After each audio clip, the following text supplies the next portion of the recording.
So to continue with evaluating a patient with anterior shoulder pain or limited internal rotation, as I spoke about in week 1 with the corrective exercises, flared ribs can decrease internal rotation and extension in a patient, which may lead to anterior shoulder pain seen with an impingement sign. Also, lack of range of motion in the neck, rotating to the right or left, can decrease rotator cuff activation and increase tone in scapular stabilizers, increasing the chance for impingement. Yep.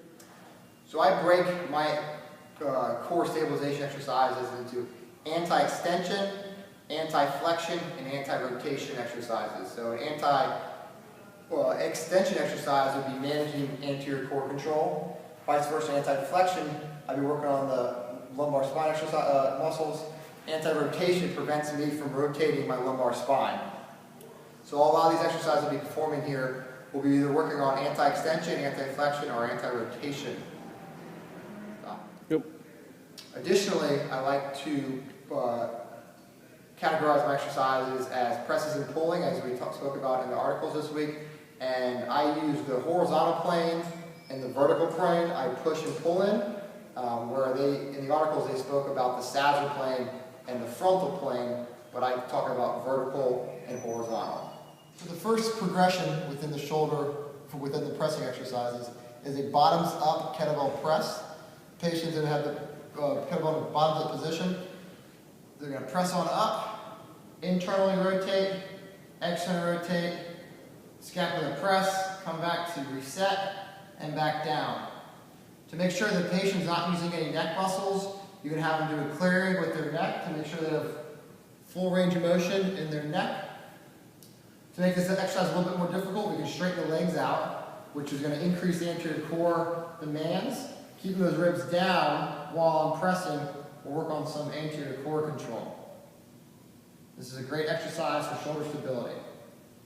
The next exercise in the progression is a bottoms up arm bar. So you're going to start in position, arms will be above the head, press the bell up. Using the same ipsilateral leg, you're going to press yourself over your side. We're going to stabilize here for 10 seconds. Then we're going to run back, reset, press again.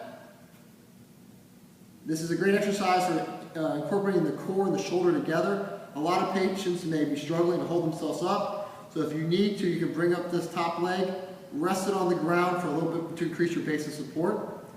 But this really is great to get the shoulder blade connected with that core. Hit it. Next up is the bottoms up tall kneeling press or half kneeling press. You can either place pushing the person in tall kneeling to increase core demands, anterior core control demands, or half kneeling position to work on stability demands of the pelvis. When we perform this in the tall kneeling position, kettlebell is up, arms at 45 degrees in the scapular plane. We're going to press the kettlebell overhead. This is going to increase the anterior core control, changing the center of gravity, and keep these ribs down, come back down, working that scapular plane, press it on up whole time. I can use this hand to manage to make sure my ribs are not flaring up, using the anterior core and my glutes to stabilize. Hit it. Next up is just the half kneeling kettlebell press. This is different than the bottoms up position. It's more of a strength exercise, but places a large demand on the anterior core and pelvis.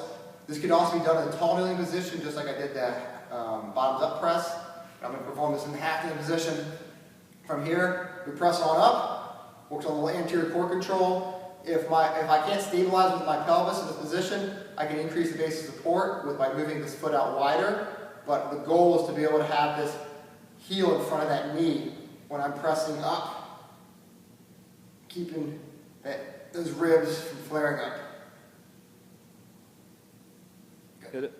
Next up is the standing overhead kettlebell press. By standing, changing the base of support, changing the center of gravity. Same rules apply. We're going to press the weight above our head, managing that anterior core with the rhythmic flaring up. You can load this a little bit heavier in your progressions. This is called alternating chest press with hip flexion and extension. This is a reciprocal motion of upper body and lower body flexion and extension, works on anterior core control as well as rotational stability. Patient rolls back, assumes the dead bug position. When the right arm comes down, the left leg extends, and then we come back up and we alternate. On the way down, my core may want to break if I'm weak in anterior core control, so I'm stabilizing my anterior core and my pelvis in that position, not letting any reciprocal motion occur in my lumbar spine.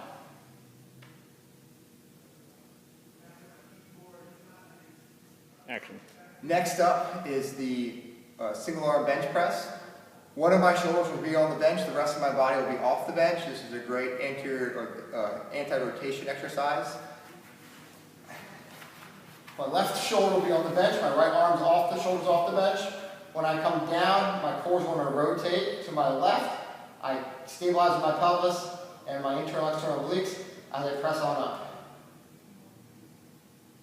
Great exercise for core stability and pressing. The next exercise is a half kneeling horizontal chest press. This is a great exercise for anti-rotation. You're in a half kneeling position. You're going to press the weight and come on back. As I come on back, my trunk's going to rotate. I want to prevent that from happening using my left side to stabilize while I press. Next up is the pale-off press. This is a great anti-rotation and anti-lateral flexion exercise. You either do it tall kneeling or standing. I prefer to have this exercise be done tall kneeling to limit any compensatory patterns that may occur in the lower extremity, and this can just work on pelvic and lumbar spine control. Patient is tall kneeling, abs are tight, glutes are tight, ribs are down attached to that pelvis. I press on out. The pulley wants to make me pull to my left side, I come on back. I press out, come back. I would perform 8 to 12 repetitions on my right side, and I would switch and perform 8 to 12 on my left side. Next up is a lift. It can either be done in a tall kneeling position, half kneeling position, standing position, or split squat position.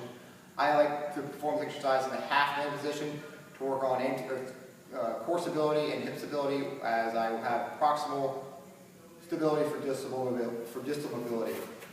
Patient forms a half kneeling stance.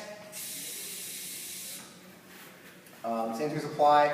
I can increase the base of support by having a wider base or decrease it. I like to decrease that base of support. I'll pull on up and I punch. Work on anterior core control to make it more difficult. I can punch up. A lot of patients will then break in the lumbar spine. Want to keep that core down, the ribs down when I punch.